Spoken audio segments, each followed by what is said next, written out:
Ito ang GMA Regional TV News. Patay ang isang motorcycle rider matapos siyang mahulog sa bangin sa Banawe, Ifugao. Base sa investigasyon mula sa palikong bahagi ng kalsada, nahulog ang motorsiklo sa bangin. Nangyari po ito bago mag-alas 10 ng gabi nito pong Lunes. Dinala sa ospital ang rider pero idineklarang dead on arrival. Sugatan naman ang angkas. Wala siyang pahayag. Inaalam pa ang sanhi ng aksidente.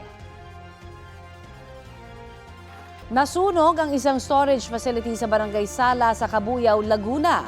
Lumagablab ang apoy dahil sa mga light at combustible material sa loob.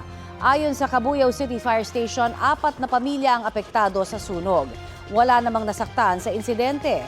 Inaalam pa ang pinagmulan ng apoy. Nasunog din ang isa namang mixer truck sa San Jacinto, Pangasinan. Ayon sa driver, bumabiyahe siya sa Barangay San Vicente nang biglang lumiyab ang sasakyan. Nakalabas naman siya bago pa kumalat ang apoy. Patuloy ang investigasyon sa sanhi ng apoy. Ito ang GMA Regional TV News. Tumagilid ang isang truck na may kargang mga baboy sa Malungon, Sarangani. Sugatan ang pahinanti ng truck. Ayon sa pulisya, nawala ng preno ang truck sa pababang bahagi ng National Highway sa Barangay Nagpan.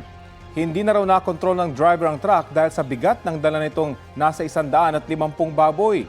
33 sa mga baboy ang namatay dahil sa aksidente. Nasa 600,000 pesos ang halaga niyan.